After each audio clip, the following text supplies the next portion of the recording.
A Jacksonville man is suing the sheriff's office and their gang unit after he was arrested and attacked by a canine during what should have been a normal doctor's visit. Because in a move that's like completely unsurprising, the JSO gang unit had the wrong guy. Hey, I'm America's attorney. I've been a lawyer for over 24 years. I've helped almost 2 million people. Let's break down what happened back in July of 2022 and what laws Jamari Brooks, the victim, is claiming were broken and what his next steps are in his case. Jamari Brooks is a Jacksonville resident with no criminal record and no ties to any gang or criminal organization, according to the lawsuit that he filed in the Middle District of Florida early last month. He was simply going to a therapy appointment on July 21st, 2022, when he became the victim of what his attorneys describe as a catastrophic case of mistaken identity. The visit was routine. He was told by the receptionist that his therapist was out on lunch break and he would be available later that afternoon. According to the complaint filed in federal court, when Brooks stepped outside to wait, he noticed several members of the JSO gang unit standing near the entrance. Within moments, the officers began approaching him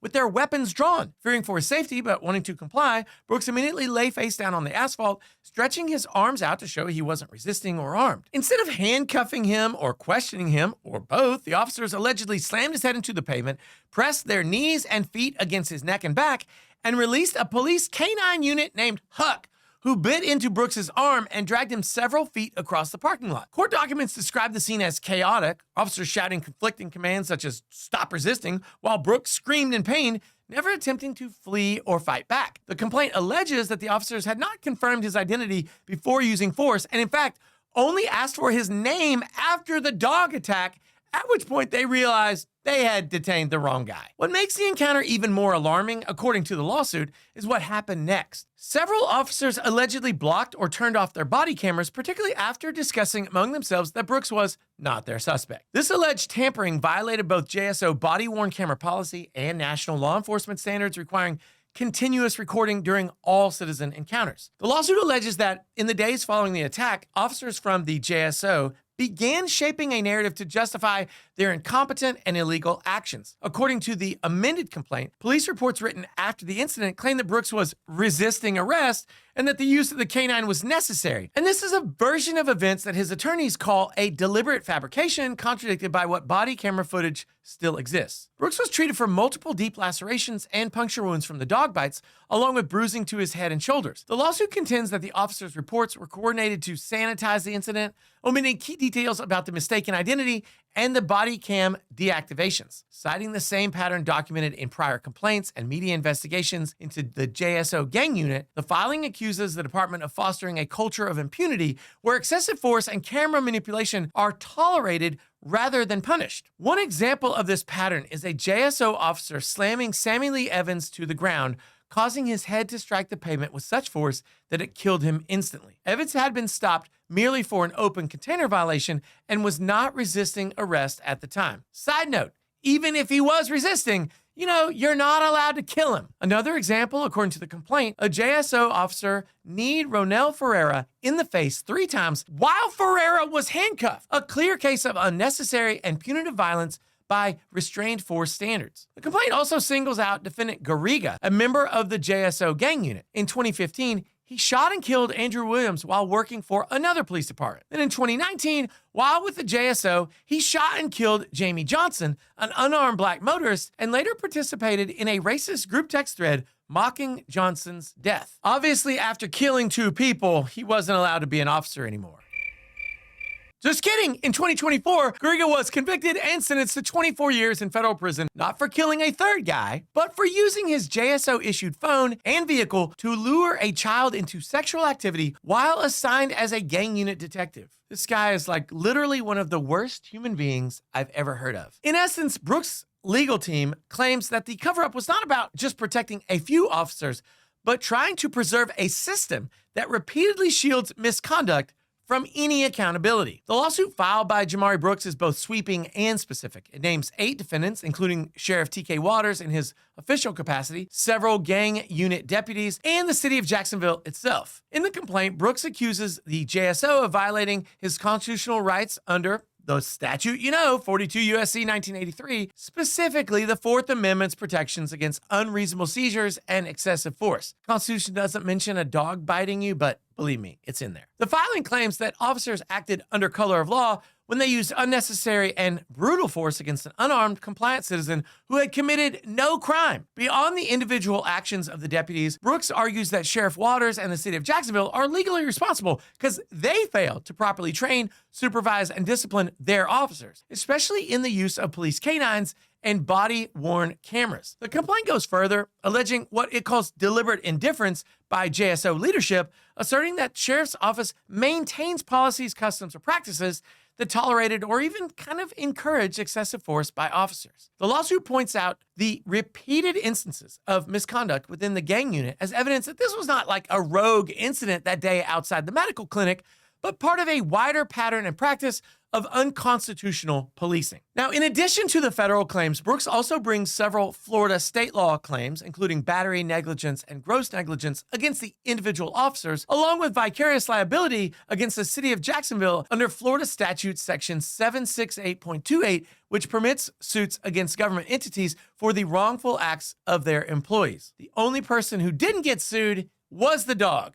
Can't take him to doggy court. In their official answers and affirmative defenses, the Jacksonville Sheriff's Office and the city of Jacksonville and the named deputies categorically deny nearly every allegation made by Jamari Brooks. They insist that the officers acted reasonably and lawfully under the circumstances, claiming that their actions were consistent with both JSO policy and the U.S. Constitution. The defense filings argue that any force was objectively reasonable in light of the situation the officers believed they were confronting, citing the legal standard established by the U.S. Supreme Court in Graham versus Connor in 1989. If you want to read more about it, you can find it at 490 U.S. 386. That's the case that gives officers wide latitude when making split-second decisions during potentially dangerous encounters. Oh, like when guys are face down on the ground and their hands are out, and then you release a dog on them and the dog bites them and pulls them?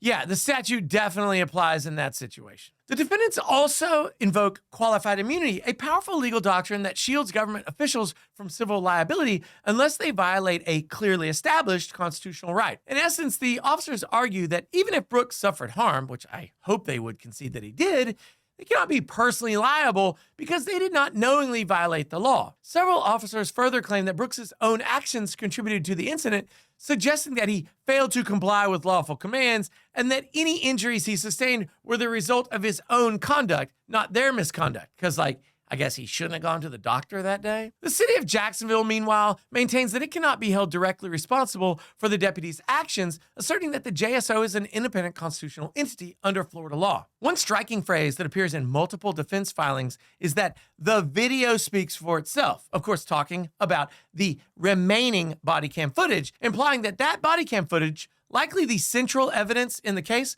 will somehow vindicate the officer's version of events. The city's attorneys also argue that even if individual deputies acted negligently, their conduct does not rise to a level of constitutional violation under Section 1983. Collectively, these defenses aim to narrow the case, block discovery into broader JSO patterns, and possibly secure dismissal before a trial. In short, the city and its officers are framing Brooks's lawsuit not as proof of systematic abuse, but as just a misunderstanding amplified by hindsight and misinterpretation of chaotic field conditions. I almost said but I didn't because this is a family channel. The pattern and policy allegations in Jamari Brooks's lawsuit are among its most serious claims, framing his attack as the predictable outcome of an institutional failure inside the JSO. The complaint devotes an extensive section to what it calls a persistent and well-documented history of brutality, cover-ups, and failed supervision within the JSO gang unit and its canine operations. The filing lists more than a dozen past cases, some dating back nearly 2 decades,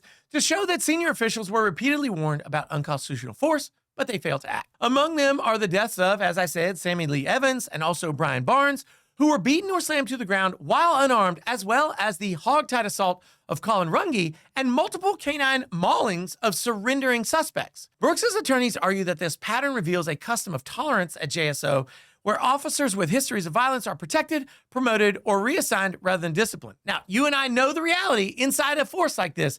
These guys are getting high-fived by their supervisors. I guarantee you it's happening. Internal investigations, they say, often result in not sustained findings, even when evidence of misconduct is overwhelming. Now, credible reporting from outlets like the Florida Times-Union and the Tributary supports these claims, noting that the JSO has settled multiple excessive force lawsuits, some involving public strip searches and canine bites. Ooh.